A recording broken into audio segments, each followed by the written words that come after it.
NID কার্যক্রম ইসির অধীনে রাখার দাবিতে সব সেবা বন্ধ রেখে মানববন্ধন করেছেন সাংবিধানিক প্রতিষ্ঠানটির কর্মকর্তা কর্মচারীরা।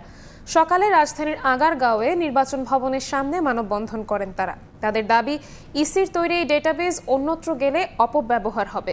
মঙ্গলবারের মধ্যে দাবি মানা না হলে বুধবার সব কার্যালয়ে অর্ধ দিবস কর্মবিরতি পালনের কথা জানান তারা।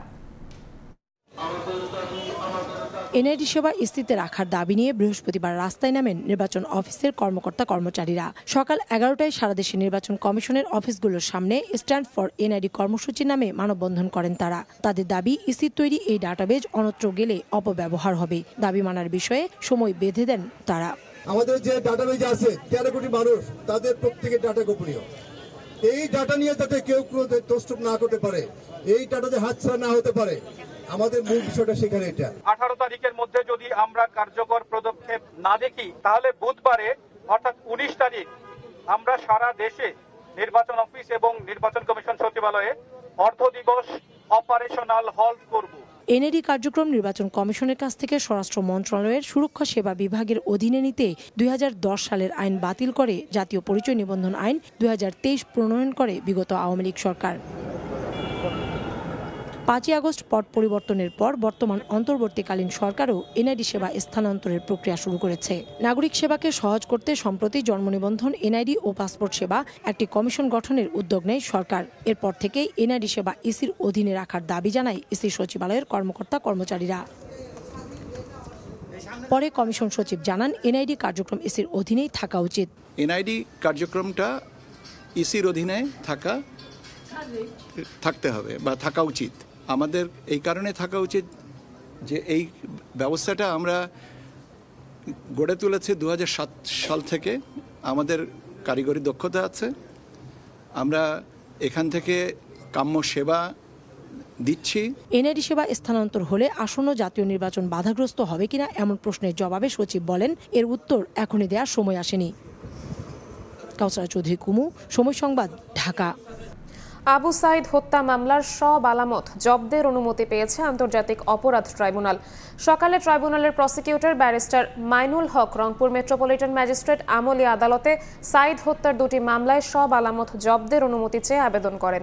পরে আদালত তা মঞ্জুর করেন। আলামত হস্তান্তরের মাধ্যমে সঠিক তদন্তের মাধ্যমে প্রকৃত অপরাধীদের চিহ্নিত করা সম্ভব বলে মনে করছেন আইনজীবীরা। আবু সাইদ হত্যা মামলার যাবতীয় যেটা জব্দকৃত আলামত, সেইটা তাদের আওতায় আন্তর্জাতিক অপরাধ ট্রাইব্যুনালের আওতায় নেওয়ার জন্য এটা আবেদন করেন। বিজ্ঞ আদালত সেটা মঞ্জুর করেছেন এবং আমরা মনে করি যে এর মধ্য দিয়ে এই আবু সাইদ হত্যা মামলার যে ধীর গতি সেটা কিছুটা কাটবে। সরকারি প্রাথমিক বিদ্যালয়ের প্রধান শিক্ষকরা 2য় শ্রেণীর মর্যাদা সহ 10ম গ্রেডের বেতন ভাতা পাবেন বলে রায় দিয়েছেন সর্বোচ্চ আদালত। তবে চলতি দায়িত্বে থাকা কোনো প্রধান শিক্ষক এ সুবিধা পাবেন না। আইনজীবীর প্রত্যাশা, নির্বাচনে দায়িত্বশীল ভূমিকা পালন করবেন শিক্ষকরা। অন্যায়ের সঙ্গে আপোষ না করার প্রতিশ্রুতি দেন প্রধান শিক্ষকরা। সরকারি প্রাথমিক বিদ্যালয়ের প্রধান শিক্ষকরা 2য় শ্রেণীর মর্যাদা পেলেও বেতন সহ আনুষঙ্গিক সুবিধা পেতেন 3য় শ্রেণীর কর্মকর্তাদের মতো।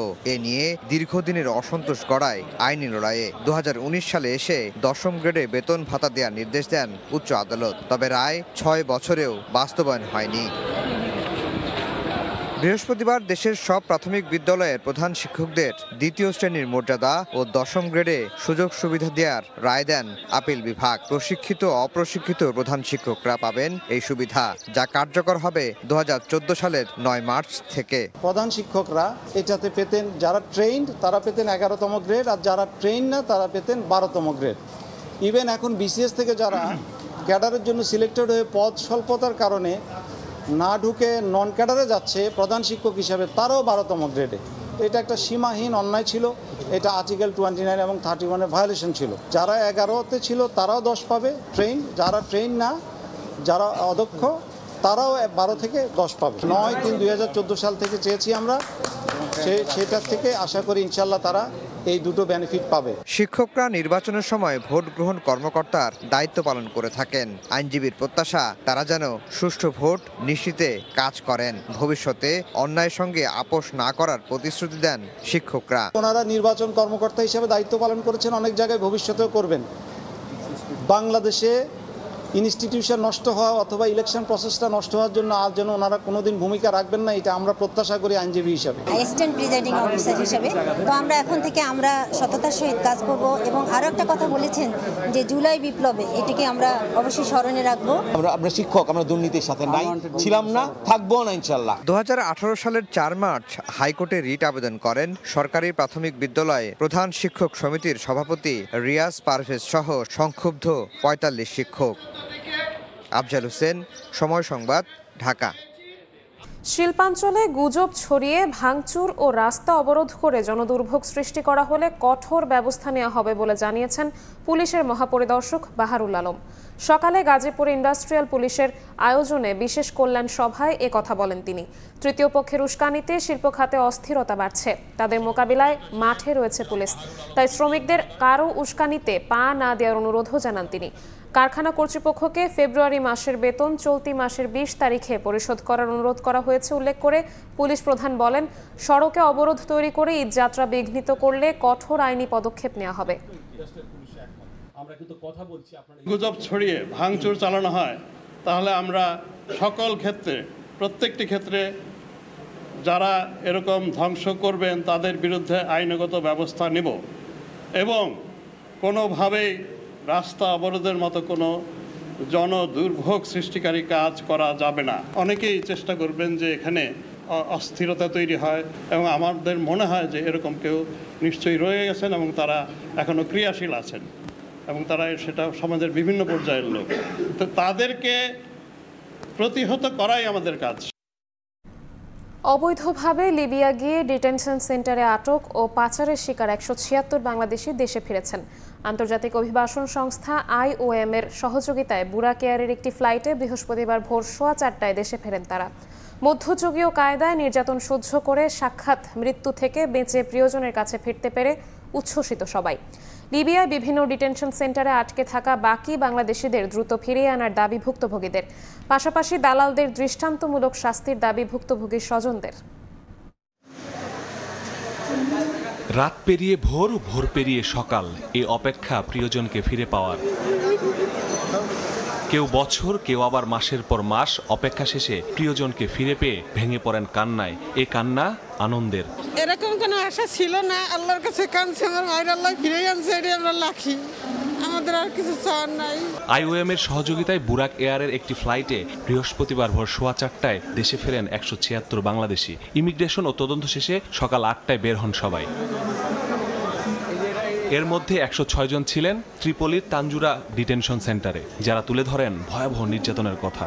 4 মাসের ভিতরে 2 বেলা ভাত খাইতে পাই নাই, ভাত দেয় নাই, যাইলে খালি পিড়ায়, খালি মারে, হুদাহুদি মারে। লিবিয়া যেন আল্লাহ কেড়ে নেয় না।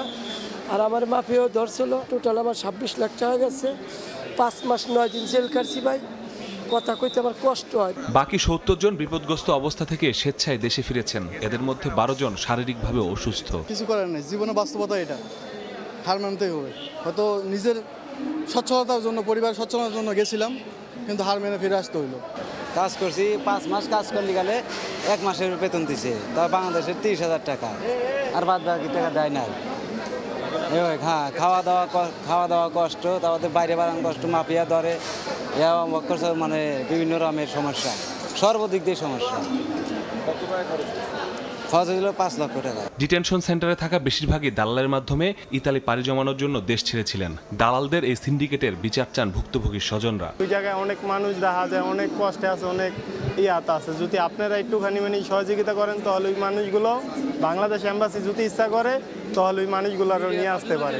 আমাদের বাংলাদেশের মানুষ প্রতি মুহূর্তে ওদের হাতে বন্দী, আমরা জিম্মি হয়ে গেছি। এখন আমরা বিচার চাই এটা সরকারের কাছে। আগামী 19 ও 26 মার্চ আরও 3 শতাধিক বাংলাদেশিকে দেশে ফেরানোর চেষ্টা করছে লিবিয়ার বাংলাদেশি দূতাবাস। মাসুদুর রহমান, সময় সংবাদ, ঢাকা। সাগর পথে মালয়েশিয়া পাচারকালে কক্সবাজারে টেকনাফের বাহারছড়া থেকে নারী ও শিশুসহ 18 রোহিঙ্গাকে উদ্ধার করেছে পুলিশ। এ সময় দালাল চক্রের এক সদস্যকে আটক করা হয়।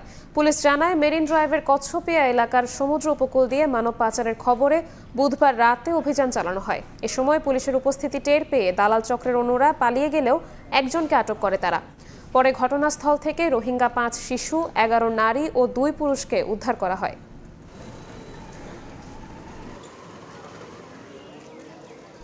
বেলুচিস্তানে ট্রেনে হাইজ্যাকের ঘটনায় ভারতের সংশ্লিষ্টতার অভিযোগ তুলেছে পাকিস্তান। উদ্ধার অভিযান শেষের একদিন পর দেশটির পররাষ্ট্র মন্ত্রণালয় এ নিয়ে মন্তব্য করেছে।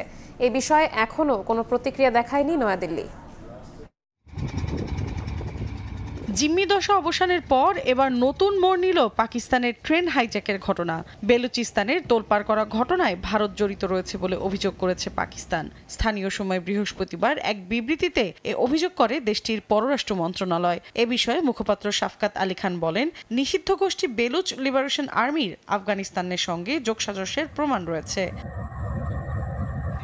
এর আগে বুধবার রাতে পাকিস্তানের সামরিক বাহিনীর রুদ্ধশ্বাস অভিযানে জিম্মিদশা থেকে মুক্ত হন কোয়েটা থেকে পেশোয়ারগামী জাফর এক্সপ্রেসের ট্রেনের যাত্রীরা।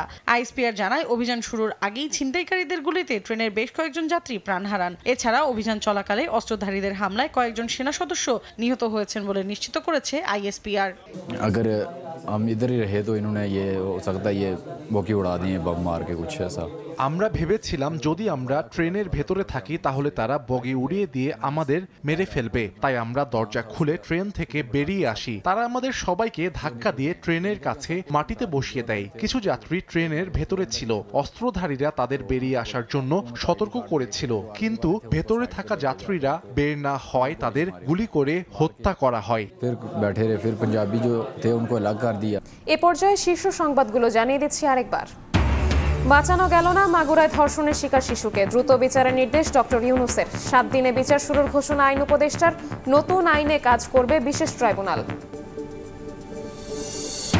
নারী নিপীড়কদের সর্বোচ্চ শাস্তির দাবিতে বিক্ষোভ। বিচারহীনতার সংস্কৃতির কারণেই ধর্ষণ বাড়ার অভিযোগ। আন্দোলনকারীদের বিরুদ্ধে মামলা প্রত্যাহারের দাবি।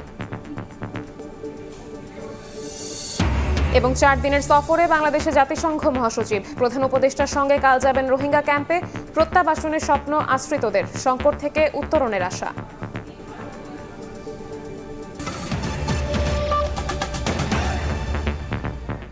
এই ছিল সময় সংবাদে, সঙ্গে থাকুন সময়ের।